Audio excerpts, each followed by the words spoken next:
students, as you all know, we are continuing the topic that is heredity and evolution. आज हम कुछ basics पढ़ेंगे. देखो, chapter मैंने अभी तक स्टार्ट नहीं किया है क्योंकि कोई भी स्टोरी पता होने से पहले उसकी बैक स्टोरी पता होनी चाहिए. बाहुबली देखा है ना सबने?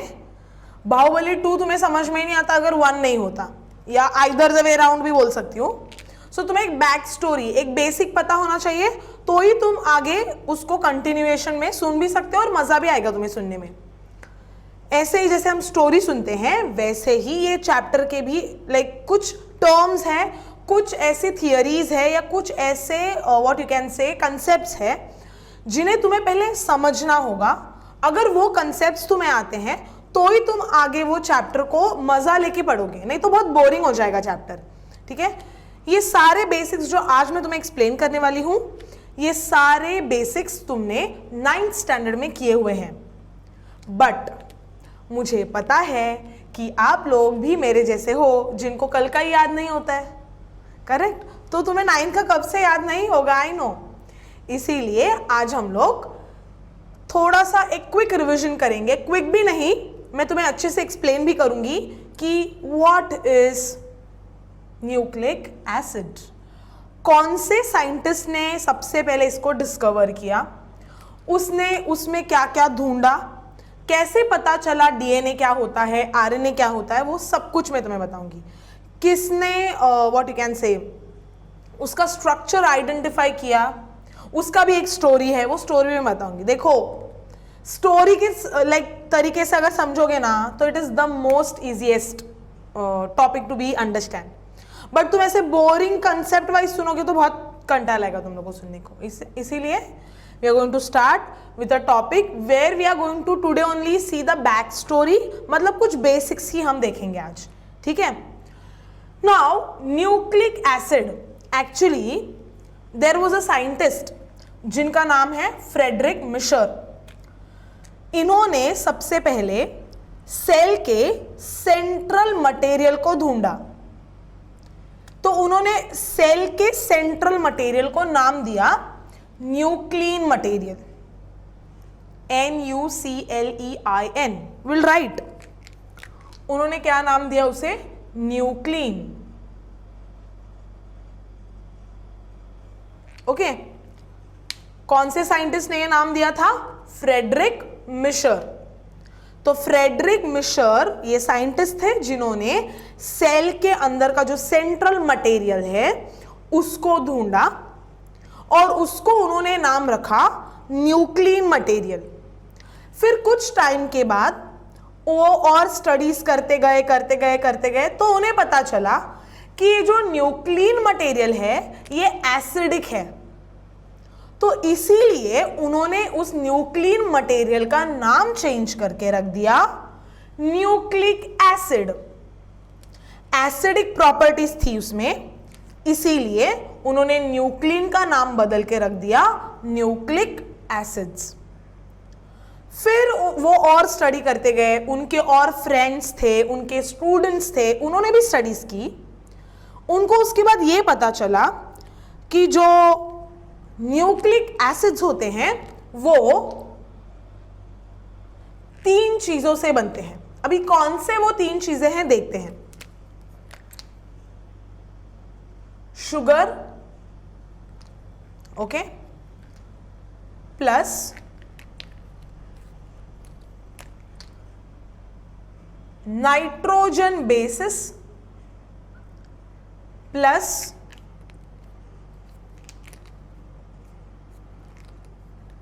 फॉस्फेट.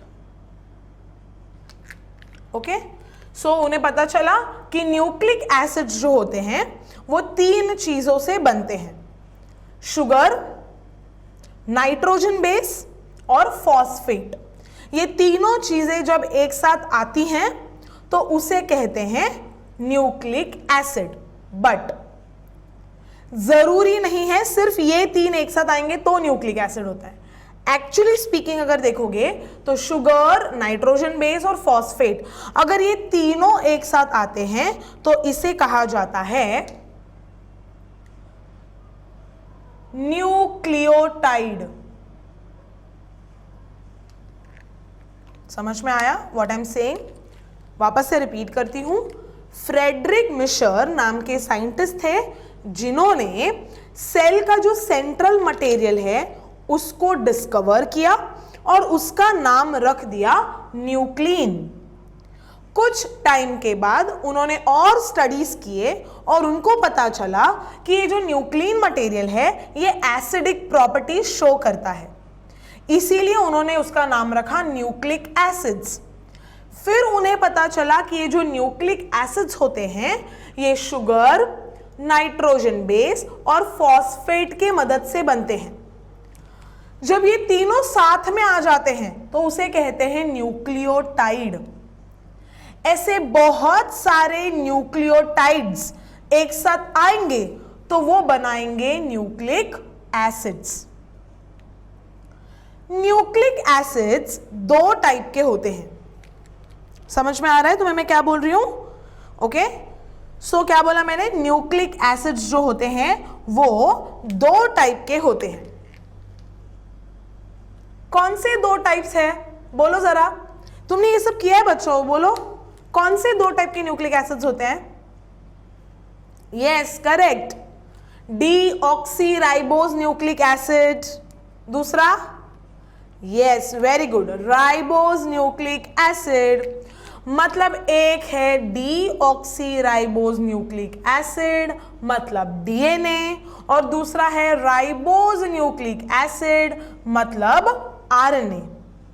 ओके, सो दो न्यूक्लिक एसिड्स होते हैं, DNA and RNA.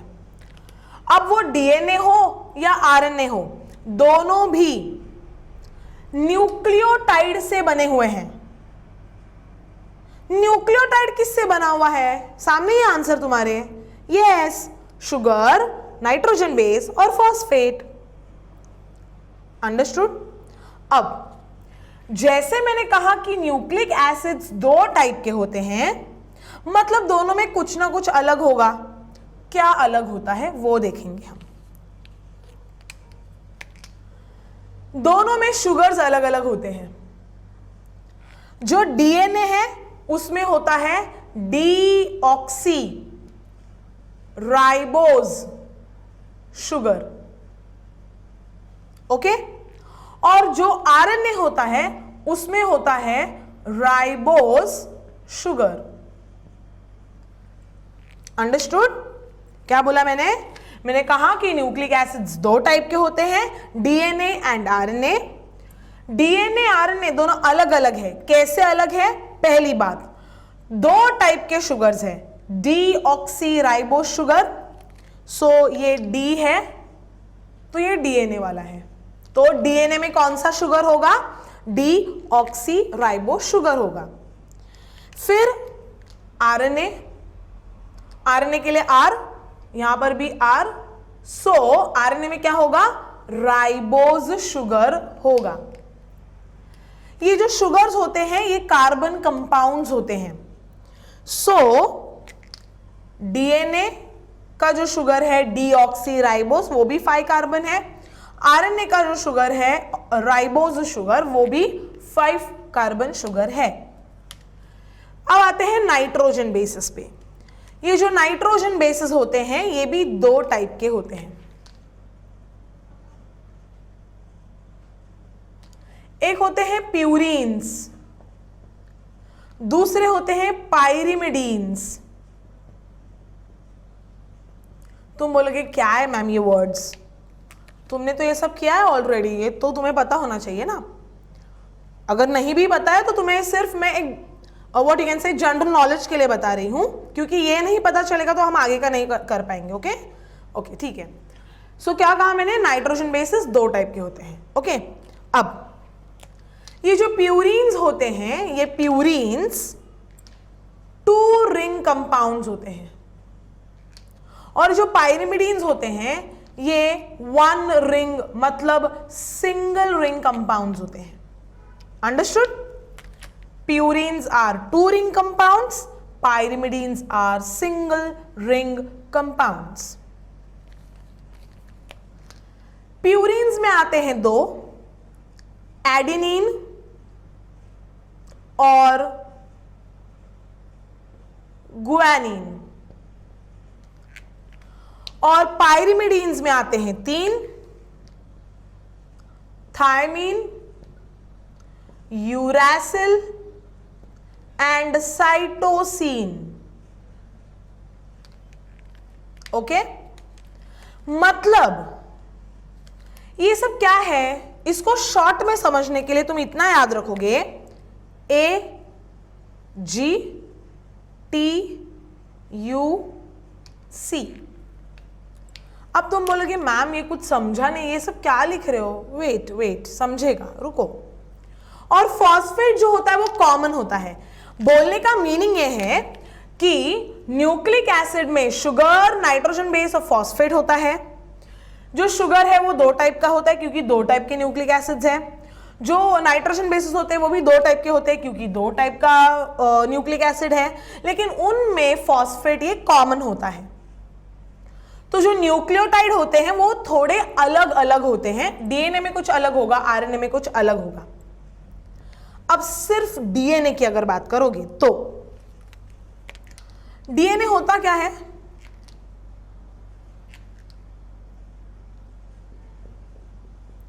DNA is what, DNA is deoxyribose sugar. मैं फुल फॉर्म नहीं पूछ रही हूं तुम्हें, मुझे फुल फॉर्म मत बताओ, आई ऑल्सो नो दैट। मैं तुम्हें पूछ रही हूं उसका मीनिंग, उसका डेफिनेशन क्या है, डीएनए को कैसे डिफाइन करोगे। ऐसा मत बोलो हमारे बॉडी में जो होता है वो डीएनए नहीं, हमारे बॉडी में बहुत सारी चीजें होती है। डीएनए का डेफिनेशन क्या है, क्या ड्रॉ किया है, डबल लाइंस, बराबर, डबल स्ट्रैंडेड लाइंस को क्या बोलोगे, डबल स्ट्रैंडेड।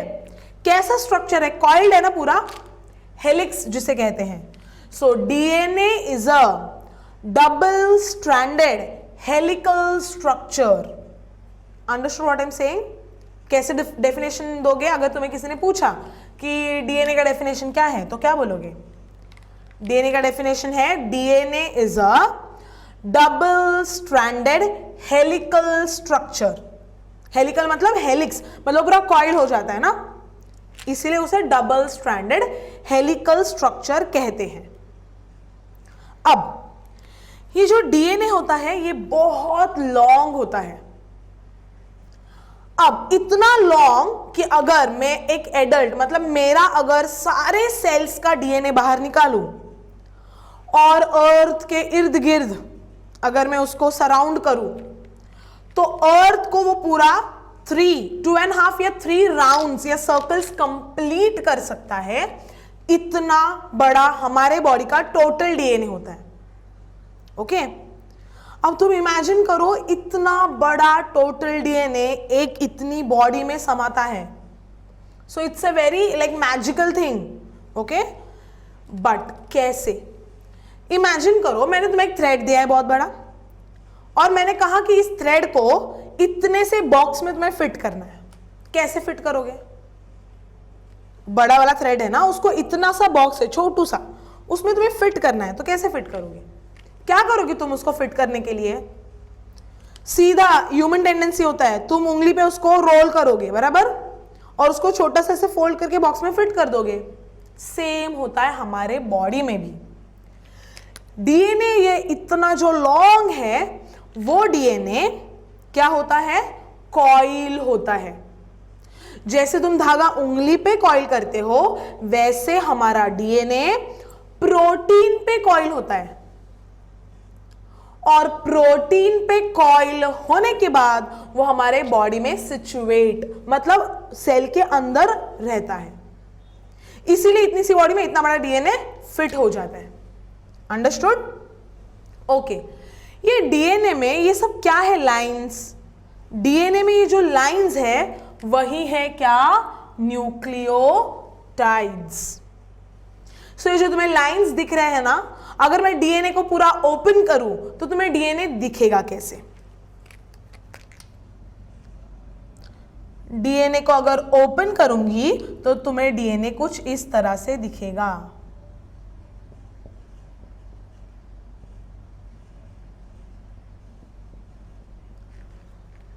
सीढ़ी कैसी होती है, स्टेप्स होते हैं ना, स्टेयर केस होता है, वैसे कुछ तो होता ही है। ये जो एक पर्टिकुलर स्ट्रक्चर है या जो ये एक पर्टिकुलर स्ट्रक्चर है, ये है क्या? तो इसको और अगर मैं जूम करूंगी तो कैसे दिखेगा, देखते हैं विद इन अ वाइल।